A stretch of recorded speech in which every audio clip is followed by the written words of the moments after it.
Ferry. Ya, saya kira hal yang paling penting kita perhatikan adalah itulah komitmen Golkar sebagai partai pemenang pemilu sangat sadar bahwa kita bukan ingin mengganggu, tapi kita ingin memperkuat pemerintahan ini, dan itulah sumbangsi kita bagi rakyat ini.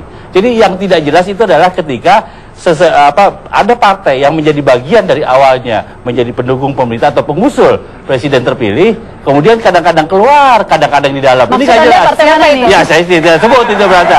Tapi yang paling yang saya ingin juga sampaikan adalah bahwa yang saya katakan kalau dinyatakan tadi soal real presiden, tidak, ini adalah the real vice president. Itu yang benar. Jadi artinya memang dengan format pemilihan langsung seperti sekarang, wakil presiden bukan lagi sebuah ban serap yang ini, tapi dia sudah berbagi tugas.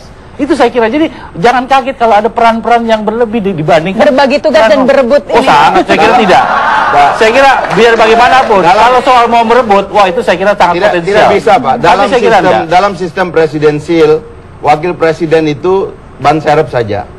Ya. Kalau dia mau melakukan fungsi di belakang. Ya. Tapi ini kan sistemnya tidak jelas. Ini kan seperti ada dua matahari. Para pengusaha di belakang sana bilang, kalau kita mau real, katanya kita dealnya dengan Pak JK. Karena dia real. Begitu dia ngomong di DPR juga banyak yang ikut, karena Golkar fraksi terbesar. Tapi ngomong dengan Pak SBY katanya banyak yang tidak real. Karena di sana yang dukung nggak baik. Golkar juga belum tentu. Banyak sekali kasus di mana di DPR Golkar nggak mau dukung Pak SBY loh. Kan itu banyak kasus begitu. Bayangkan. PKS yang notabene adalah salah satu koalisi atau pilar utama itu bersikap begitu, berupaya memecahkan, kita membangun kemesraan. Jadi artinya perpecahan itu akan mengakibatkan tidak efektifnya pemerintah. Dari awal Pak JK sama Pak SBY mengirim sinyal yang kacau kepada publik. Oh tidak. Di antara mereka ada perbedaan omongan, ada perbedaan pendapat. 3 tahun kita harus mensinkronisasi harus dicek tuh sinyalnya agak terganggu tuh barangkali.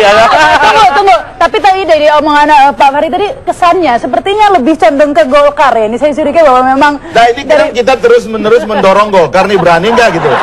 Kan dari tadi yang dipuji-puji itu ramah. Ini kayak kita ngadu ayam ini pantatnya kita gosok-gosok terus ini. Tapi nggak jadi-jadi. Iya. Saya kira gini.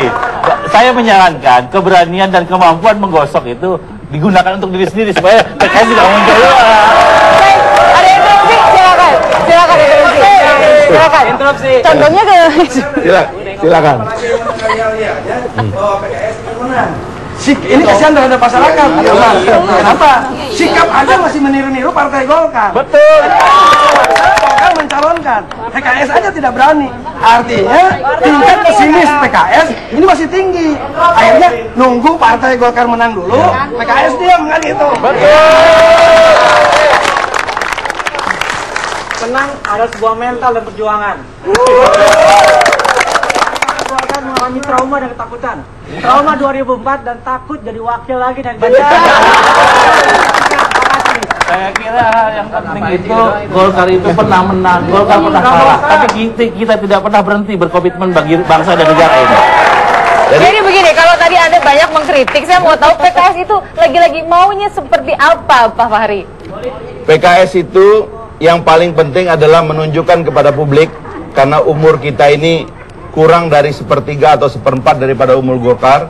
Kita mau menunjukkan kepada publik bahwa proses kaderisasi pemimpin-pemimpin bangsa itu telah diambil alih oleh PKS dari banyak partai politik yang tidak lagi memikirkan ini. Ketika partai politik terlibat pragmatisme, ya, jangan lupa PKS itu baru 7%. Ketika pragmatisme politik itu luar biasa, PKS itu tidak berjanji, tetapi setidak-tidaknya 3 hal dibuktikan oleh PKS. PKS mencoba untuk bersih, karena itu tidak ada koruptor di dalamnya yang berjumlah. Yang kedua, PKS tetap menunjukkan kepeduliannya yang luar biasa, dari Sabang sampai Merauke, dari Papua, dari Aceh, ratusan miliar. Sampai Palestina. Baik, saya tertarik bahwa sebenarnya PKS juga tidak terjebak dalam pragmatisme politik. Apa benar seperti itu? Bukankah dalam pilkada aja sering koalisi dengan PDS malah yang dari ideologi dan visi?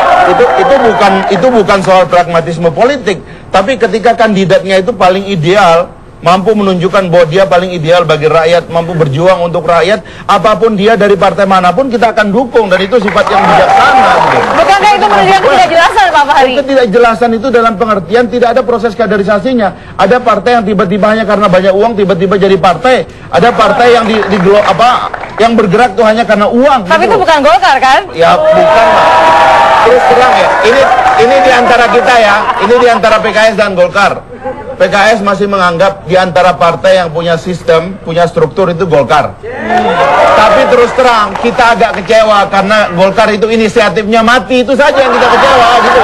Mungkin perlu dukungan PKS lebih kuat. Ya ini kita lagi dorong-dorong ini. Saya ingin nyampaikan seperti begini. Ya. Kita juga kagum dengan PKS, tapi ketika dia ngaku bersih, dia ngaku profesional, itu yang kita sayangkan. Harusnya pengakuan dari orang. Itu bukan ngaku diri pengakuan, sendiri. itu bukti kok. Iya. Ya kan? Soal bersih. DPR mengembalikan Ya, soal uang. peduli. PKS Iya. mengembalikan uang 2 miliar, partai lain cuma 1 juta. Tunggu Pak. Tetapi Pak, yang tadi dengan capres apa Pak? Iya. Pak, tetapi yang menilai seseorang itu bersih atau tidak itu orang lain Pak, bukan diri Oh sendiri. iya, Pak. Anda lihat juga survei lah, ya Iya. kan? Survei kan juga mengatakan partai yang paling rasional pemilihnya PKS, partai yang anggap paling bersih PKS, ya kan? Partai yang kan PKS. Tapi sebentar, ada yang mengatakan rasional, berkata segala macam. Ini memang tujuannya emang dia pengen diajak Golkar ya? Lagi-lagi pengen diajak Golkar ini tujuannya. kita terus mendorong Golkar ini, berani nggak gitu loh? Itu aja kita sih, berani nggak gitu? Bang Ferry, ditantang ini sama Pak Mahfud, ditantang sama Pak Fahri. Jawabannya bisa dijawab di sini Saya nggak? terus Berani terang atau ya, nggak? terus Saya kira terang. berpolitik. Kalau saya ketua umum saya seperti Pak JK, saya sudah marah loh. Ya sebetulnya gitu. Ya sayang sebetulnya dia harus meloncat jadi nomor 1. Kenapa mesti takut? Karena takut bukan orang Jawa. Apa wajar lagi ngomong bukan Jawa sekarang? Kalau saya jadi Pak Fatul, saya marahi Fahri. Kenapa nyuruh Golkar? Anda maju jadi presiden. Ya itu mungkin pertanyaan yang harus dijawab. Mengapa hanya menggosok-gosok hanya mendorong? Golkar dan mendorong? Sekarang PKS kelihatan lah ya. Dari sisi persiapan kita sudah lakukan. Kita yang kita katakan tadi bersih, peduli, profesional bukan lagi janji, itu bukti. Kita lihat nanti. Tanggal 9 April kan rakyat akan menentukan Ya. pilihannya. Dan kita akan lihat gitu loh. Itu real nanti. Iya. Tapi kan ini Golkar sudah punya modal, sudah 21%. Kan itu masalahnya. Kalau kita kan belum 21%. Ya. Itu masalahnya gitu. Tapi ingat, Ya silakan interupsi. Tapi- Ya sebentar.